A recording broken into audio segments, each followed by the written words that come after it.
오늘 말씀의 제목은 한 사람을 살리는 발걸음입니다. 지금으로부터 80여 년 전에 전남 광양 옥곡면에 전주 이시들이 모여 사는 집성촌이 있었는데요. 한 여름날 밤이었습니다. 하루 일과를 마친 초저녁에 몇몇 어른들이 마을 정자에 모여서 담소를 나누고 있었습니다. 그 정자 주변에는 한 어린 소녀가 엄마 곁에서 놀고 있었습니다. 그날 상황은 순천 도시에 살던 한 친척 아주머니가 친정집에 와서 자신이 믿는 예수 신앙을 전하는 자리였습니다. 그 마을에 이미 믿음을 가진 친척들도 있었는지 그날 밤 복음을 전하다가 그들과 함께 찬송을 불렀습니다. 그때 부른 찬송이 예수님은 우리와 늘 함께 해주신다는 찬송이었습니다. 늘 함께 하신다. 그런데 그날 엄마 옆에서 놀던 그 소녀가, 그 어린 소녀가 바로 저희 어머니였습니다. 그렇게 80여 년 전 어느 여름날 밤에 어머니에게 최초로 복음이 전해졌던 것입니다. 그 이후에도 젊은 세대일 때 도시에 나와 새들어 살면서 힘든 날들이 있었습니다. 그런데 그 주인댁 아주머니가 김치 담은 것이나 고구마 찐 것을 가져다 주면서 세댁 교회를 가면 참 좋아요 하면서 함께 가자고 권면했습니다. 한동안 교회 발길이 끊어졌는데 그 주인의 관심과 사랑으로 다시 교회를 다니게 되었습니다. 그 이야기도 제가 어머니로부터 들은 예수 신앙을 갖도록 도와준 분의 이야기입니다. 저는 그분들의 이름을 모릅니다. 그런데 지금도 깊은 고마움을 느끼고 있습니다. 분명 우리 친척이 그 당시 교통이 불편한 깊은 시골에까지 들어와서 복음을 전하는 일은 불편함과 수고로움이 있는 일이었을 것입니다. 또한 그 집주인이 자기 셋집에 사는 세대에게 관심을 갖고 복음을 전하려고 할 때 사랑의 수고가 있었을 것입니다.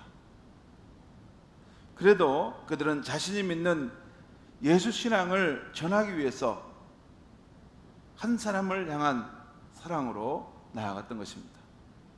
그 결과로 제가 예수 신앙을 갖게 되었고 이 아름다운 복음 사역을 하고 있는 것입니다.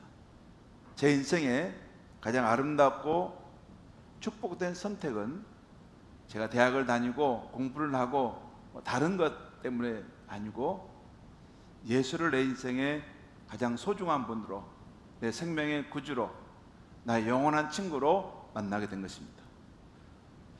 성경이 증언하는 창조자 하나님의 크고 변함없는 뜻이 있습니다.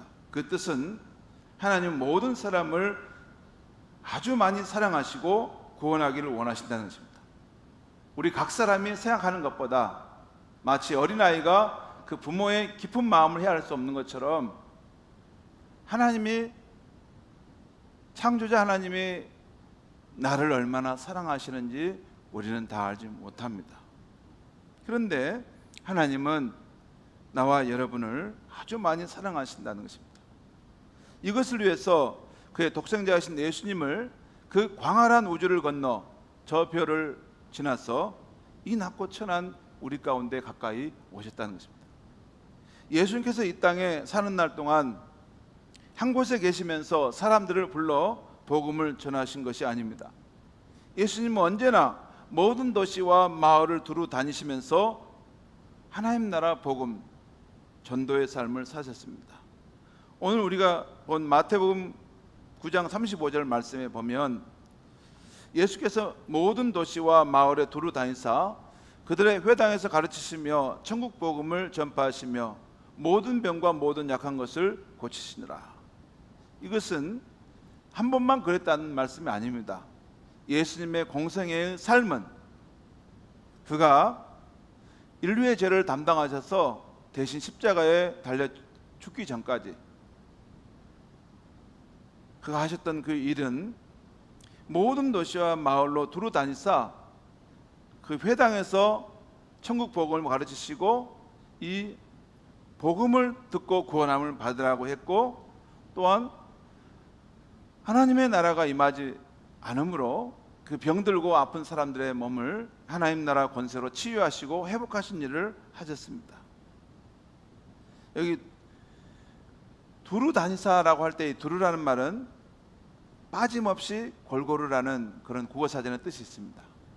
그러니까 예수님은 대충 어느 마을과 어느 도시는 가고 어느 곳은 빠뜨린 게 아니라 모든 도시와 마을을 빠뜨리지 않고 두루 다니면서 누구도 하나님의 나라 구원의 소식을 듣지 못하는 일이 없도록 하셨다는 것입니다.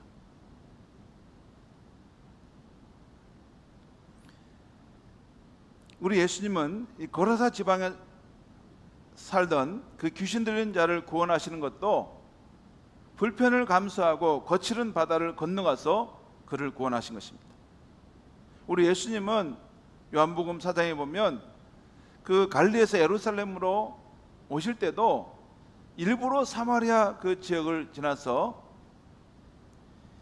진정한 행복을 찾는, 세상의 행복으로는 만족하지 못한 그 수가성 여인을 만나서 내가 너 영혼의 목마름을 채워줄 수 있는 영원한 생수이신 그리스도다 라고 전하면서 그를 구원하셨던 것입니다.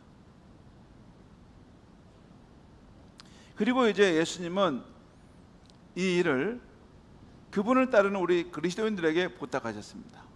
그리고 하나님 보좌 우편으로 승천하셨습니다. 그 전에 요한복음 20장 27절에 이렇게 제자들에게 말씀하셨습니다. 아버지께서 나를 보내신 것 같이 나도 너희를 세상에 보내노라. 곧 이제 우리가 모든 이들에게 나가서 하나님의 사랑을 전하고 구원의 복음을 전하라는 것입니다. 그리고 사도행전 1장 8절에서도 예수님이 이 세상을 마지막 떠나는 그 자리에서 내가 때가 되면 다시 영광 중에 이 땅에 임하게 될 텐데 그때까지 너희는 성령의 능력을 받아서 예루살렘과 온 유다와 사마리아 땅까지 이르러 나 예수의 증인이 되라. 내가 이 세상의 복음이라는 것을 전해라. 나를 믿는 사람은 그 죽음에서 생명으로 나아가게 되고 그 절망에서 희망을 갖게 되고 그 슬픔에서 세상이 줄 수 없는 그런 기쁨을 누릴 것이다. 천국의 기쁨을 누릴 것이다. 이 소망의 복음을 전하라 라고 말씀했던 것입니다. 지난 2000년 동안 수많은 그리스도인들은 이 예수님의 부르심에 응답했습니다. 그래서 하나님이 이끄시는 곳으로 나아가 하나님의 사랑을 전하고 구원의 소식을 전했습니다. 이 예수님의 부르심에 응답한 수많은 그리스도인들은 가까운 곳이든지 또는 먼 곳이든지 나아가서 예수 증인의 삶을 살았던 것입니다. 우리나라가 구한말 영적으로 암흑 가운데 있을 때, 소망이 없을 때, 이 땅에 있는 영혼들을 생각해서 언더우드, 아펜젤러 또 그의 수많은 선교사들이 이곳에 와서 복음을 전해줌으로 우리나라가 소망 있는 나라로 살아날 수 있게 되었습니다. 문 영혼들이 많이 그 복음을 듣고 구원함을 받게 되었습니다. 그것은 예수님께서 이 일은 이제 너희가 하라. 나도 너희를 세상에 보내노라. 땅까지 이르러 나 예수의 증인이 되는 삶을 살아라. 내 사랑을 전하라. 내 사랑을 전하고 복음을 전해서 그 생명을 구원하라. 예수님이 말씀하신 것을 진정성 있게 받아들이고 순종하는 젊은이들, 많은 신실한 크리스찬을 통해서 그 역사가 일어나게 된 것입니다. 그런데 그들이 그렇게 한 것은 의무감에서 그렇게 한 것만은 아니었습니다. 그들은 먼저 예수님의 그 십자가의 구원의 메시지를 받을 때 그걸 진심으로 믿었습니다. 하나님께서 나를 사랑하시는데, 죄인인 나를 사랑하시는데 그 나의 죄를 없애시고 하나님과의 이 올바른 관계를 회복하시기 위해서 그 예수님이 나를 대신해서 십자가에 죽으셨다. 그만큼 나를 사랑하셨다 하는 사실을 믿었다는 것입니다. 그들은 먼저 하나님의 사랑과 구속의 이야기를 진심으로 믿었습니다. 우리 성도 중에서 예수를 믿고 나서 내가 예수 믿는 것이 내 인생에 가장 잘한 것이다, 그걸 깨달은 사람들이 있습니다. 이것을 어떻게 내 가족들에게 전해주면 좋을까? 내가 먼저 신앙이 없었는데 예수를 믿게 됐는데 우리 가족들이 다 영적으로 어두운 가운데 있는 거예요. 어떻게 하면 이 생명의 복음, 하나님의 사랑의 복음을 가족들에게 전하면 좋을까? 그런 고민을 하면서 가족 전도에 힘쓰는 성도도 있습니다. 또 우리 성도 가운데는 기도하면서 자기 오빠, 엄마, 아버지, 동생까지 다 인도하신 그런 성도님도 있습니다. 오늘 처음에는 혼자만 믿었어요. 근데 세월이 지나면서 가족들을 다 전도해서 함께 믿음 생활하는 그런 성도님도 있습니다. 그런데 그들은 자신이 믿는 하나님을 남들도 믿으면 훨씬 좋은 삶을 살게 될 것이라는 것을 굳게 믿었습니다. 하나님이란 분이 이렇게 좋으신데 그들도 하나님을 알게 된다면 좋아할 것이 분명해, 그런 확신이 있었습니다. 그래서 그 사람들에게 나아가 생명이신 예수님을 전했던 것입니다. 그런데 우리 가운데는 그런 소망은 있지만 두려움 때문에 안전지대에만 머무르는 그런 분들도 있을 수 있습니다. 사도행전은 예수를 따른 제자들의 이야기를 전해줍니다. 오늘 본문에 나오는 빌립이라는 제자 역시 예수 그리스도를 따라 살아갔습니다. 오늘 이 빌립 집사가 그 앞에서 행했던 그 일들을 보내주는 것이 사도행전 8장 4절 5절에서 나오는데요, 한번 보겠습니다. 우리 같이 한번 읽겠습니다. 시작. 그 흩어진 사람들이 두루 다니며 복음의 말씀을 전할새 빌립이 사마리아 성에 내려가 그리스도를 백성에게 전파하니. 예수를 따르는 제자들이 두루 다니면서 복음을 전했는데 그 가운데 빌립이라는 제자는 사마리아 성에 내려가 전도했다는 것입니다. 그러니까 어떤 도시 한 지역을 정해서 그곳에 가서 전도를 했다는 것입니다. 또 우리 12절 말씀 우리 한번 보겠습니다. 시작. 빌립이 하나님 나라와 및 예수 그리스도의 이름에 관하여 전도함을 그들이 믿고 남녀가 다 세례를 받으니, 곧 그 성에 많은 사람들이 빌립의 전도를 받아들여서 나는 하나님을 이제부터 믿겠다고 하는 큰 부흥이, 영적 부흥이 일어나게 된 것입니다. 그런데 그러는 중에 주의 성령께서 빌립을 부르셨습니다. 24절 26절 말씀 또 한번 같이 한번 읽겠습니다. 시작. 주의 사자가 빌립에게 말하 이르되 일어나서 남쪽으로 향하여 예루살렘에서 가사로 내려가는 길까지 가라 하니 그 길은 광야라. 그러니까 빌립이 사마리아 성에서 한참 영적 부흥을 일으키고 있는데 하나님께서 어느 날 그를 멀리 떨어진 한적한 광야로 보내신 것입니다. 여기 보면 지금 성령께서 어디로 가라고 말씀하시는데 거기가 어디냐면 인적이 드문 광야라는 것입니다. 광야. 아니 지금 여기도 할 일이 많은데 왜 저 광야를 가라고 하는가? 인간적인 생각을 하면 이게 사람이, 여기는 군중과 무리들이 많은데 여기 뭐 사람도 없는 데 가서 뭘 하라고 부르시는 거야? 이렇게 물을 수 있을 수 있는데 빌립은 순종했다는 것입니다. 그런데 여러분 왜 하나님께서 그 빌립을 그 광야로 부르셔서 보냈을까요? 오늘 본문에 보면 단 한 사람을 구원하기 위해서였습니다. 그런데 그 한 사람은 무의미한 한 사람이 아니라 하나님을 찾지 않으면 죽을 것 같은 마음으로 하나님을 찾고 있었던 사람입니다. 오늘 말씀 27절 28절 말씀을 또 같이 한번 읽겠습니다. 시작. 일어나 가서 보니 에디오피아 사람 곧 에디오피아 여왕 간다기의 모든 국고를 맡은 관리인 넷시가 예배하러 예루살렘에 왔다가 또 읽겠습니다. 돌아가는데 수레를 타고 선지자 이사야의 글을 읽더라. 이 말씀 속에는 몇 가지 뜻이 담겨 있습니다. 먼저 빌립이 광야로 내려갔을 때 만난 사람은 평범한 사람이 아니라 에디오피아 여왕의 총애를 받는 내시로서 모든 국고를 맡은 재무장관이었다는 것입니다. 그가 광야길을 수레를 타고 가고 있었다는 말은 오늘날로 치면 롤스로이스 차를 타고 가고 있다고 하는 것과 같은 것입니다. 왜냐하면 그 당시에는 무슨 누가 마차를 타고 가고 그렇습니까? 그냥 다 걸어 다니고 그렇죠. 근데 지금 이 사람은 마차도 있을 뿐만 아니라 그것을 이렇게 앞에서 운행하는 그런 사람들도 데리고 동행하고 길을 가고 있었던 것입니다. 그런데 여러분, 이방인인 그가 왜 이스라엘의 하나님을 찾아 예루살렘까지 찾아왔을까요? 그것도 그는 정말 많은 재력과 권세를 가진 사람이었습니다. 부족할 것이 하나도 없을 것 같은 사람이었어요. 그런데 왜 그가 이스라엘, 자기 나라도 아닌 이스라엘의 하나님을 찾아 예루살렘 거기까지 찾아왔을까요?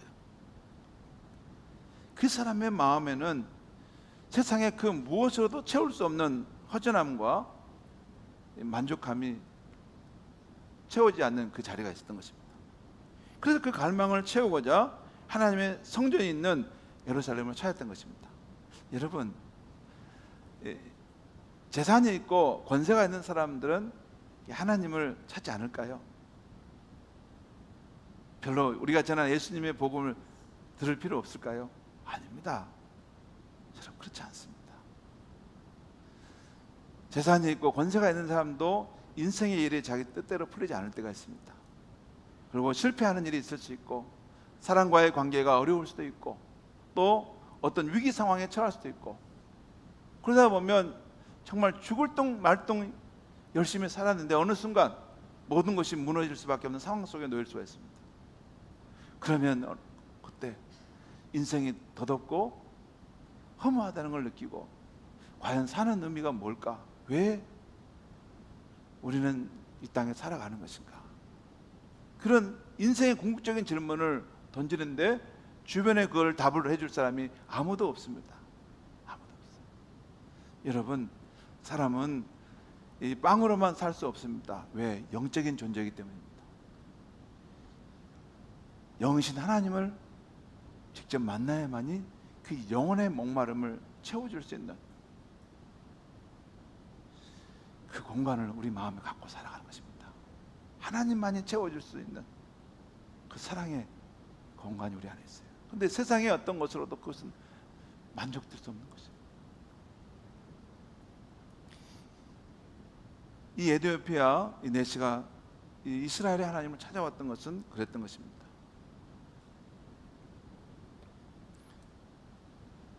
다시 29절 말씀을 우리 보겠습니다. 29절 말씀 시작. 성령이 빌립더러 이르시되 이 수레로 가까이 나아가라 하시거늘. 곧 성령님께서 빌립에게 수레로 가까이 나아가라고 하셨던 것입니다. 성령께서 이전에는 사마리아 성에 있던 빌립에게 광야로 내려가라 하는 그런 마음에 그런 것을 감화를 주셨다면 이제는 그 넷시가 타고 있는 수레로 가까이 가라 하는 그런 마음에 감화를 주었습니다.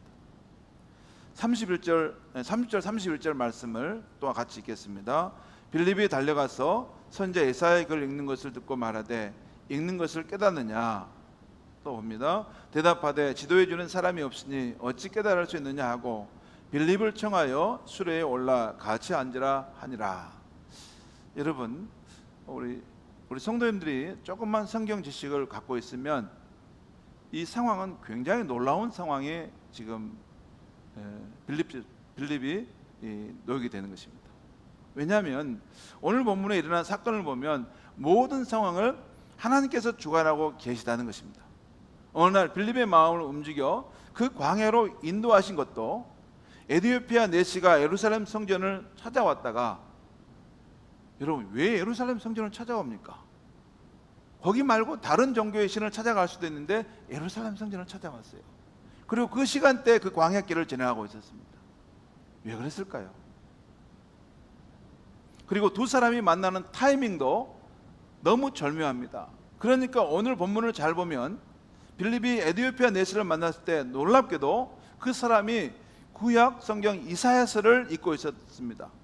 그것도 예수님의 십자가 고난을 예언한 이사야 53장의 말씀, 그 중심을 읽고 지나가고 있었어요.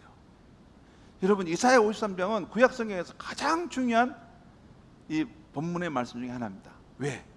그것은 이후에 인류의 구원자로 오실 예수님이 어떤 모습으로 오셔서 우리를 위해 고난을 당하실까 하는 본문이 나오는 거예요. 그런데 이 사람이 그 본문을 읽는데, 이 사람이 지금 여기서 말하는 이 고난을 당하고 그 곤욕을 당할 때 이게 큰 고통을 당하는 이분이, 이 구원자가 누구지? 이걸 모르는 거예요.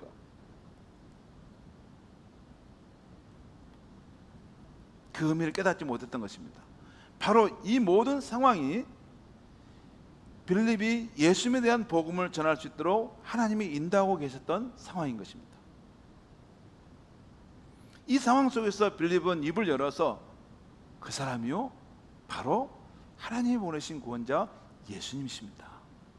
이 이야기는 예수님에 대한 예언의 말씀이고, 실제 예수님이 이 땅에 오셔서 하나님의 아들이신데 저와 당신을 살리기 위해서 우리의 죄를 담당한 십자가에 죽으셨고, 우리가 하나님과의 올바른 관계로 나아가는 생명의 길을 열어주셨습니다. 이 예수님을 당신이 믿으면, 나의 구원자로 믿으면 당신의 인생은 새로운 삶이 시작될 것입니다. 그렇게 말해주었던 거예요.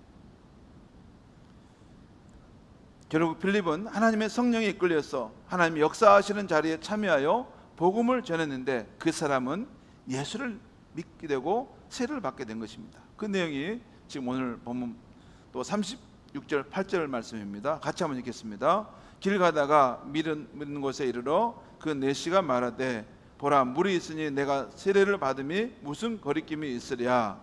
또 읽겠습니다. 이에 명하여 수레를 멈추고 빌립과 내시가 둘 다 물에 내려가 빌립이 세례를 베풀고. 하나님의 이끄심의 현장에 순종해 나갔을 때 빌립은 하나님의 멋진 계획이 자신의 눈앞에서 이루어지는 것을 목도하게 되었습니다. 여러분, 이방인이었어요. 저 이디오피아에서 온 외국인이었어요.